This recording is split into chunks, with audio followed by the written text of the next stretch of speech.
Bonsoir Benoît Cœuré. Bonsoir. Vous êtes un des 6 dirigeants de la Banque Centrale Européenne, le français de l'équipe, comme on dit souvent. Avec vos collègues, vous êtes responsable de l'euro, de la monnaie unique. Dans 2 jours, les Grecs vont voter. Il y aura donc un nouveau gouvernement. Et quel que soit ce nouveau gouvernement, il appliquera le programme d'économie, le plan d'austérité. Est-ce que les Grecs ont encore le choix, Benoît Cœuré ? Ils ont le choix de leurs dirigeants politiques et la Banque Centrale Européenne n'a certainement rien à dire là-dessus. Ce qui est important pour nous, c'est qu'au lendemain de l'élection, et quel que soit le gouvernement élu par le peuple grec, chacun retrousse ses manches, les Grecs et les Européens, pour aider ce pays à sortir de l'incertitude, pour que l'activité reprenne, pour que le crédit à l'économie reprenne, et il n'y aura pas de temps à perdre. Au début de l'été, vous déclariez que la Grèce pourrait sortir de la zone euro, en tout cas que ce n'était pas au plus exclu. Est-ce que vous le pensez toujours ?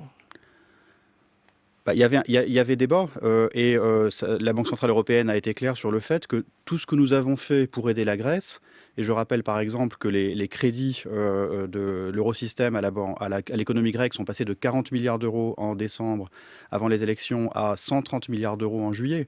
Donc la Banque Centrale Européenne a joué son rôle de prêteur en dernier ressort à l'économie grecque. Tout ce que nous avons fait, c'était sous l'hypothèse que la Grèce resterait dans l'euro. Et nous avons été très heureux que les chefs d'État de la zone euro confirment cette volonté de garder la Grèce dans l'euro. Je vous pose la question, Benoît Cœuré, parce que cet été, on le sait, entre la Grèce et ses partenaires, les négociations étaient très dures, très tendues. Et puis finalement, cette semaine, le vice-président de la BCE, Vítor Constâncio, a déclaré que la menace de sortie de la Grèce n'avait jamais été lancée pour de vrai, c'est son expression, et que de toute façon, ce serait illégal. C'est le site La Tribune qui a repéré cette interview à Reuters. Qui dit la vérité ? Est-ce que c'est vous quand vous dites aujourd'hui, oui, c'était un risque, on l'a envisagé, ou lui qui dit non, finalement, on l'a dit comme ça, en passant ? Il n'y a pas de cadre juridique pour la sortie de la zone euro d'un pays, mais on a entendu des responsables politiques en parler. Donc c'était quelque chose qu'il fallait analyser et il fallait alerter des conséquences d'une sortie possible. Et là encore, c'est dans l'intérêt de la zone euro et la Banque Centrale Européenne s'en félicite que les chefs d'État aient confirmé que la Grèce restera dans l'euro. Est-ce qu'il y a une forme de chantage à travers cette menace sur les électeurs grecs, Benoît Cœuré ? Non, je ne crois pas. Je crois qu'il y a un débat de fond sur les conditions à réunir pour que la Grèce profite pleinement de l'euro.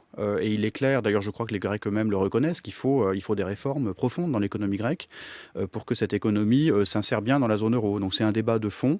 Et rappelons-nous qu'à la clé, il y avait aussi plus de 80 milliards de financements accordés par les contribuables de la zone euro. Donc c'est normal que les responsables politiques aient eu cette discussion.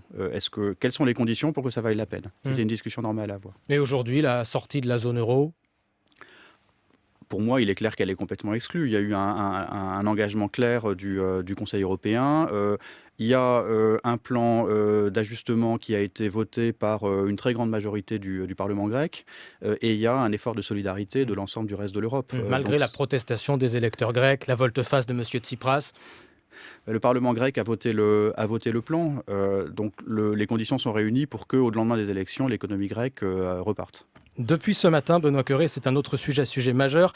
Les bourses du monde entier sont fébriles, réagissant à la décision de la Fed, la Réserve fédérale américaine, qui a décidé hier soir de ne pas relever ses taux directeurs, car elle trouve que la situation économique mondiale est encore trop fragile. Êtes-vous inquiet, vous, à la Banque Centrale Européenne ? Notre rôle, c'est pas d'être inquiet. Notre rôle, c'est au contraire de fixer un cap et d'expliquer clairement ce qu'on va faire et de montrer quels sont les instruments qu'on a pour le faire. La décision de la Fed, que je ne commente pas, on ne commente pas les décisions des autres banques centrales, confirme les risques dans l'économie mondiale, puisque c'est là que sont les risques, ce qui est un diagnostic que nous faisons aussi. Il y a des risques à la baisse sur la croissance et sur l'inflation dans la zone euro. D'ailleurs, les équipes de la BCE ont révisé à la baisse leurs prévisions de croissance et leurs prévisions d'inflation il y a quelques semaines. Donc ces risques sont là.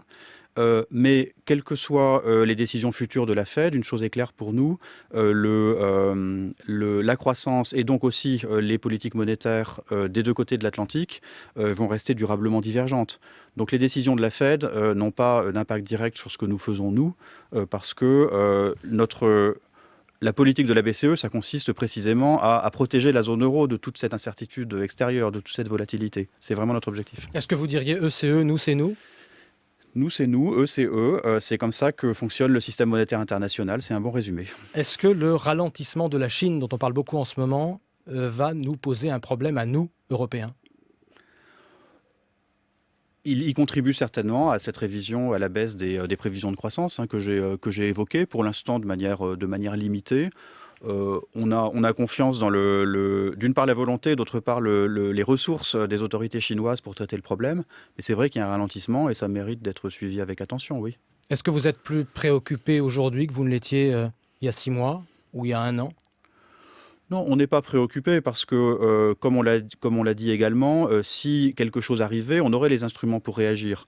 Donc, la Banque centrale européenne a les instruments nécessaires. Simplement, il y a un devoir de vigilance plus important compte tenu des risques sur la croissance et compte tenu aussi des risques sur les marchés financiers qui sont réels. Quand vous parlez des instruments nécessaires, des outils nécessaires, vous pensez à la politique de rachat d'actifs très importante que vous avez menée déjà. Vous pourriez continuer, vous voulez continuer dans cette voie?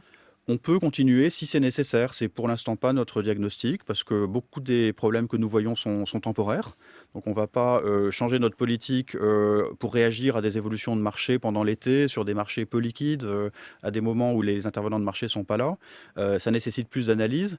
Mais s'il fallait, on pourrait effectivement acheter des actifs pendant plus longtemps et donc acheter plus d'actifs. Il nous reste quelques instants, Benoît Cœuré, pour parler de ce dont on parle beaucoup en ce moment en France, la nomination du futur gouverneur de la Banque de France. L'Élysée veut que ce soit François Villeroy de Galhau. Mais 150 économistes, parmi lesquels Thomas Piketty, ont protesté. Pourquoi? Eh bien parce qu'il y a quelques mois encore, M. Villeroy de Galhau était directeur général d'une grande banque, BNP Paribas. Et pour ces économistes, c'est, et je les cite, un grave problème de conflit d'intérêts. On parle là de principe, pas de personne, mais de principe. Est-ce que ça vous gêne, vous aussi? Moi, je regrette beaucoup que ce débat se soit focalisé sur des personnes. François Villeroy de Galhau est un homme intègre et compétent. C'est aussi un ami. Donc, je regrette beaucoup cette personnalisation du débat. Si le débat peut avoir une valeur, c'est effectivement sur les principes et en particulier sur la manière dont ces nominations se font. Et je ne parle pas spécialement de la Banque de France. Il y a une exigence de transparence au niveau international, au niveau européen.